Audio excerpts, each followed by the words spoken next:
Hi Taurus, welcome to May and happy birthday for those of you born in May. This is Teresa from tarotbyt.com. And before I do your reading, I'd like to call in some good energy to create some sacred space for this reading. And I want to say thank you for liking and subscribing to my channel, and thank you for sharing the videos, and thank you for commenting. I really appreciate the feedback. And also thank you for those who have purchased readings. I really enjoyed working with all of you, and I appreciate your support. So let's see what's happening for Taurus. Well, you have a new moon this month in Taurus, so this is a good time for beginnings for Taurus.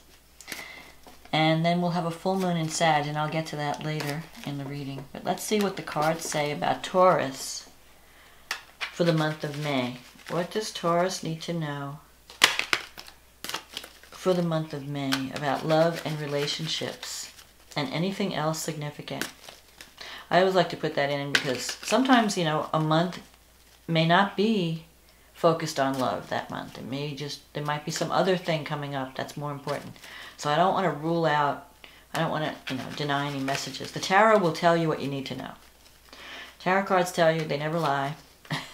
They tell you what you need to know regardless of what you ask. So don't get frustrated if it's supposed to be a love reading and then somehow job comes up. I mean, that means that that month job is important and love takes a back seat. I just read the cards. I don't control how they fall. I just read them. I read the message that they give for each month. So let's see what Taurus needs to know about love and relationships for the month of May. What does Taurus need to know for May?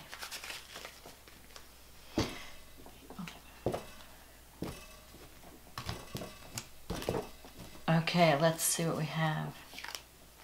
The Four of Cups, the Eight of Wands, the Seven of Wands, the Strength card, the Wheel of Fortune, the Lovers, the Six of Swords, the Two of Swords, the Three of Pentacles, and the High Priestess. Okay, so here we go, just what I said.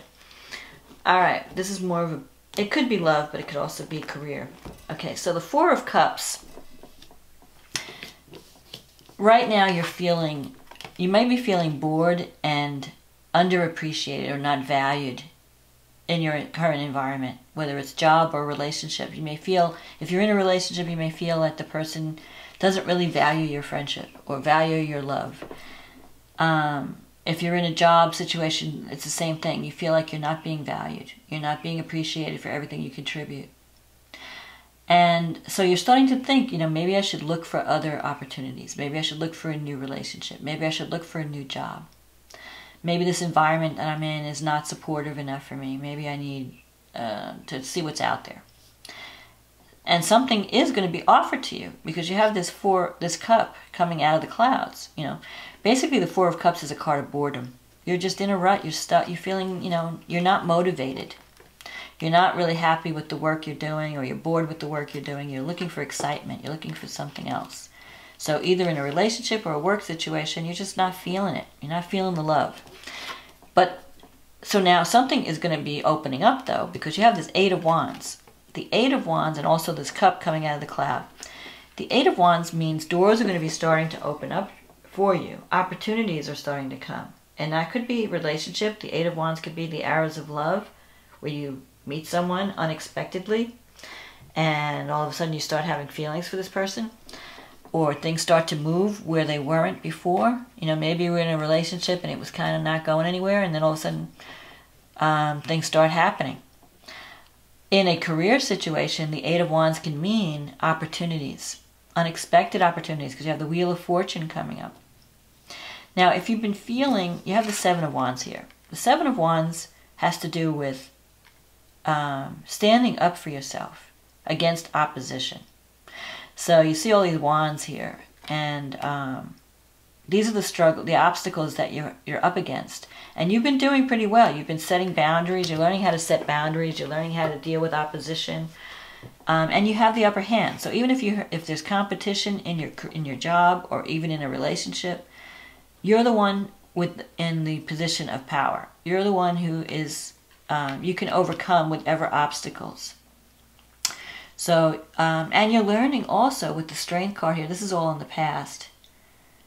I think what you've been really learning how to do is set boundaries, because the Seven of Wands is about setting boundaries. It's about standing up for what you believe in and not letting people push you around. Not letting people, not being intimidated by others or by obstacles. So if you're in a relationship and you feel like, well, there's too many people that are, you know, maybe you're not if you're in a dating situation and, you know, you're dating someone and there's all these other people that are potential suitors, you may think, well, I don't know, you know, where do I stand in this relationship? Is this person dating me and all these other people? You know, how important am I? In a career situation, you know, you could be feeling that there are a lot of people that are competing with you, but you have the upper hand. You're the one with the talent, so don't worry. And you've been doing actually pretty well, fending off all these obstacles and standing your ground and fighting the right battles and coming out, not letting other people take advantage of you. You've been doing that. And with the Strength card here, this is a card of taming the beast within. You're learning also how to not overreact to such life situations. So if someone pushes your buttons in the past, you might have blown up in anger or just overreacted, made a big drama out of something, and where it winds up hurting you instead of helping you. You're learning how to be calmer. And, you know, Taurus is very calm. Usually Taurus has tons of patience, and we never blow up unless you push us to the limit, and then you're going to see the bull rage. But this is a card of learning how to balance that energy, learning how to not go to extremes, learning how to control your anger, not suppress it as much, but release it in healthy ways. This is a card about learning how to deal with your anger, learning how to release your anger. Where you're just being firm and you're not being overpowering or bullying. Sometimes this could mean that you're dealing with someone, or you have been dealing with someone who has a problem dealing with their emotions. You might be dealing with someone you might be in a relationship with someone who has a problem with going to extremes of emotion or controlling their anger. And sometimes this card means that counseling could help. So if you're in a relationship with someone who has anger issues, counseling could help, whether it's you or the person you're dealing with. They could benefit by counseling to learn how to release their anger in healthy ways. That's the goal. This, though, is a past and passing influence. So it's something that you have dealt with, but it's not going to be affecting you in the future. It seems like you've already dealt with it, and you've dealt with it in a good way, and now it's not as much of a problem. You've either stood up to a bully, or you're learning how to deal with people where it doesn't become a big a battle. Now, coming up in the future, you have the Wheel of Fortune and the Lovers. So in a relationship, I think that you could meet someone. If you're not in a relationship, you could very well meet someone suddenly out of the blue. And then you have to decide, do I want this person or not? Because I see this cup. You know, someone's going to be approaching you, and you're not sure if you want to get involved. You're like, I don't know, should I get involved with this or not? You're kind of questioning it, and you do have a decision to make. For some of you already in a relationship, it could mean unexpected developments cause you to question or having to make a decision about a relationship. Maybe you have a renewal in a relationship. You know, someone where you're having to decide, do I stay or do I go?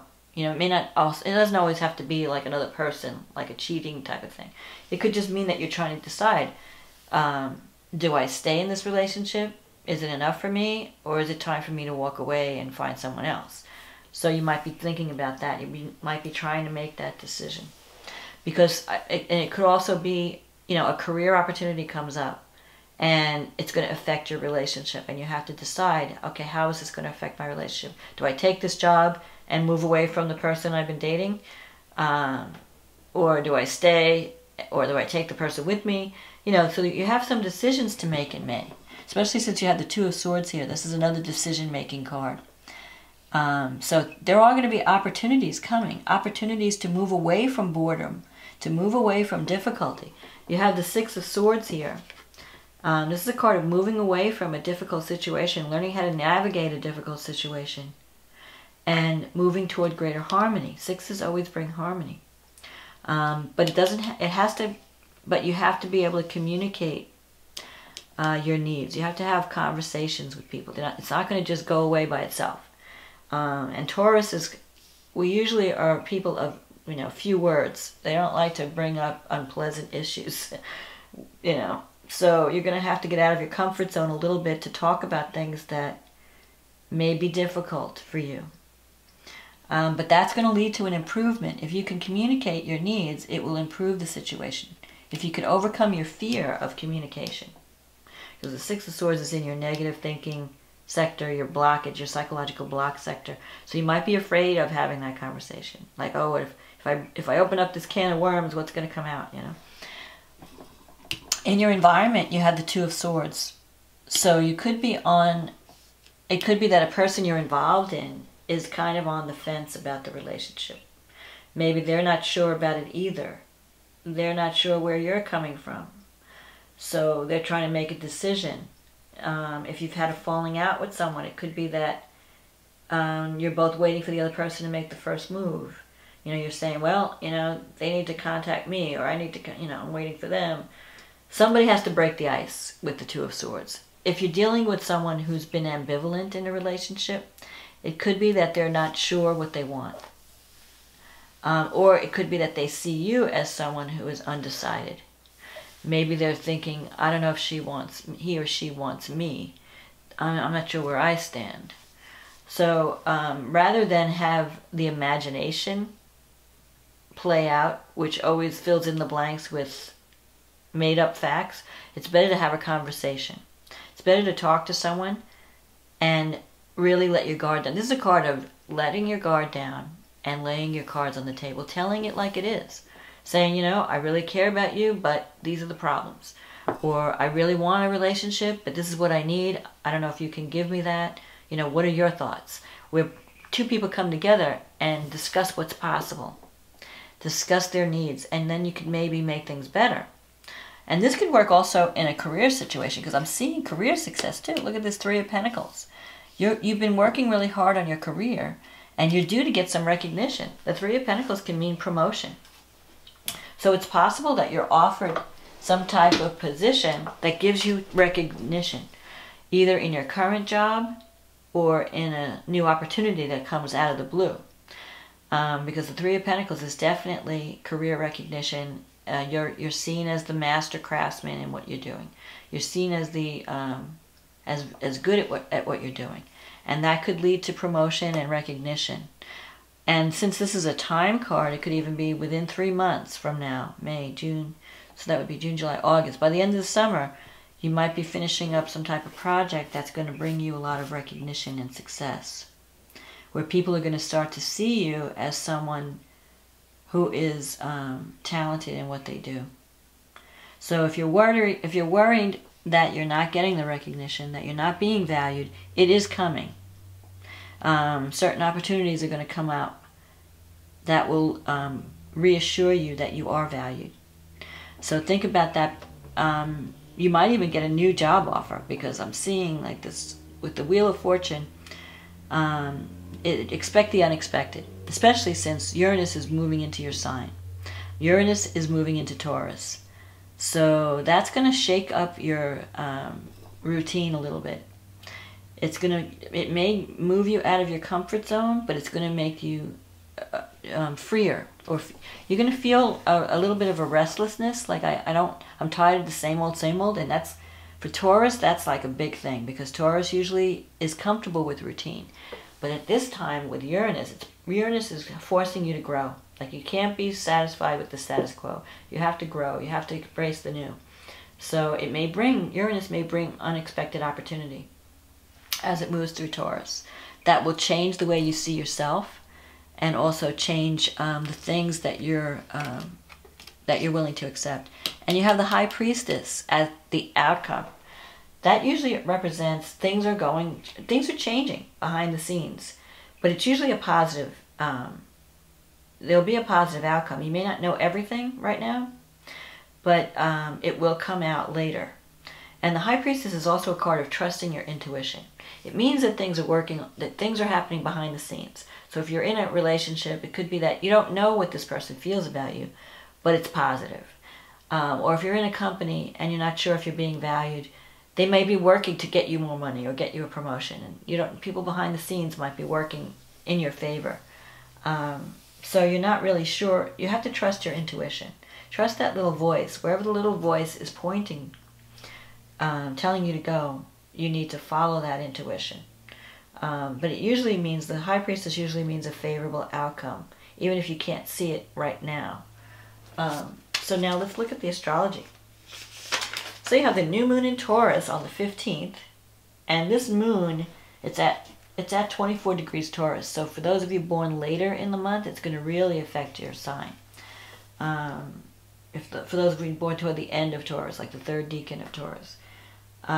If you're within 5 degrees of your sun sign, either way, so like, let's say 19 degrees Taurus to 29 degrees Taurus, even 30,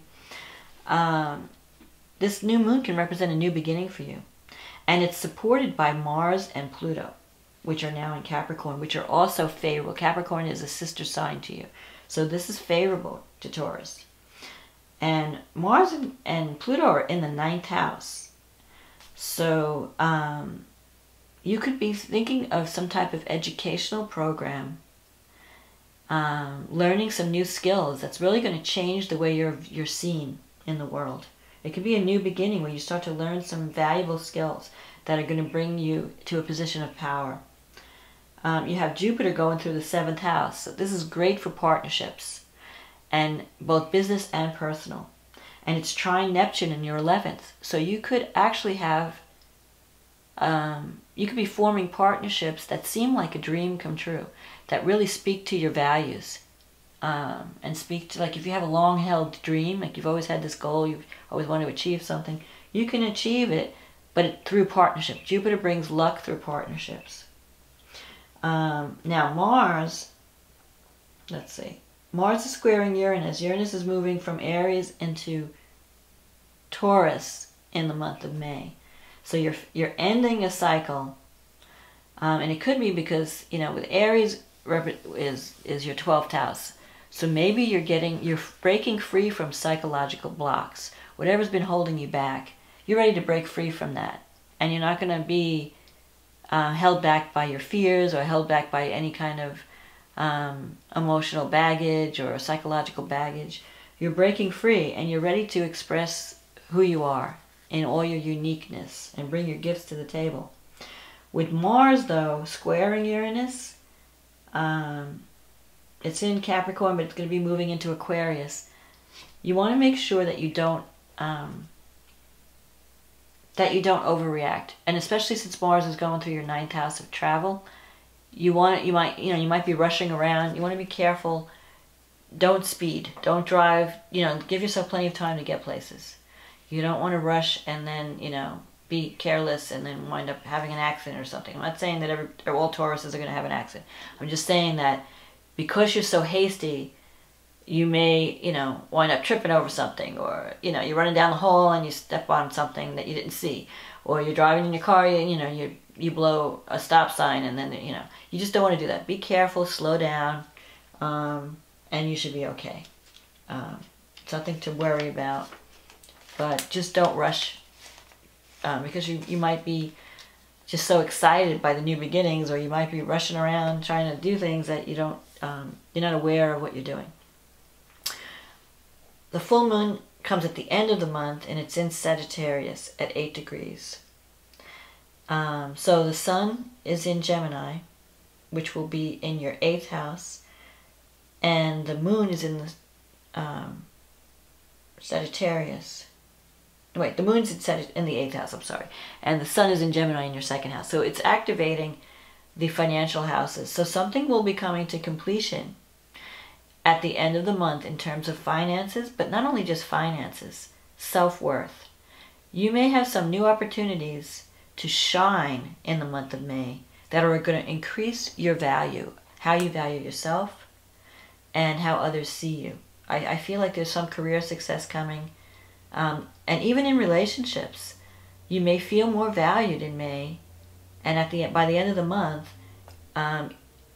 what you value is going to change. Your needs are changing. So as you start to love yourself more, you're going to attract more money, you're going to attract more love. So if you're in a relationship that's not doing it for you, you may say, you know what, I'm not going to settle for this anymore. I want someone who values me. So for some of you, you may decide to walk away from a relationship if it's not valuing you. For others, you may meet someone who really thinks you're the greatest thing since sliced bread. So, and your North Node, okay, this moon is trining and sextiling the North Node in Leo. And that's activating your 4th house. So, you may have an opportunity to put down roots in some way, or to improve your home, your living conditions in some way. So maybe for some of you, you might meet someone and you decide to, have a home together or build a home life together.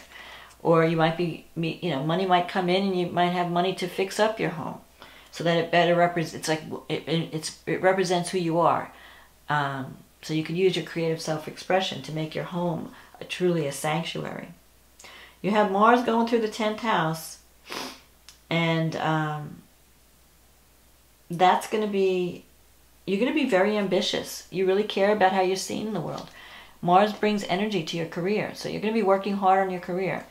And Saturn, and Venus is in your 3rd house, and Saturn's in the 9th house. So you could be, if you're studying, if you're like embarking on a new training program, or you're learning new things, you're going to be really busy learning all these new things.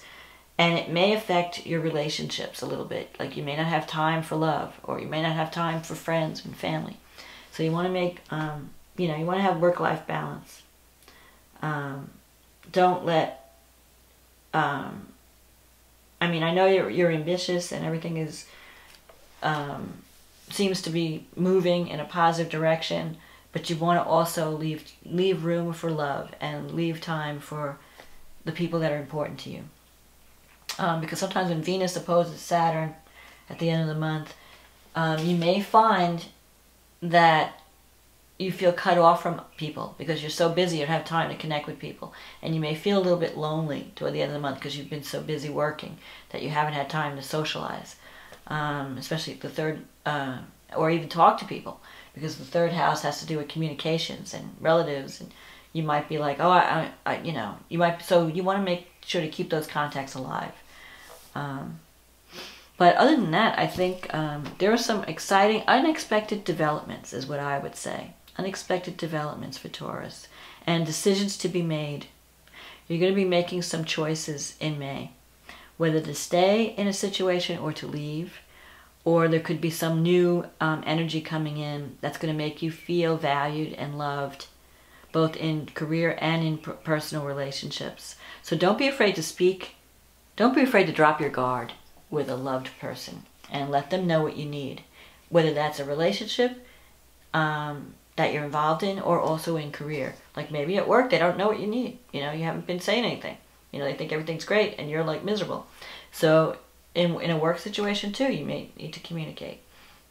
And you might be surprised at what happens when you do communicate those feelings. So good luck, Taurus. Happy birthday for those of you born in May. And I wish you much luck and love and career success and new love, or more intimacy and favorable outcomes. So I hope this reading was a help to you. If you'd like to get a personal reading, just check the link in the description and we can get you on the schedule. I'd love to work with you. So have a wonderful May, and I'll talk to you again next month. Okay, bye now.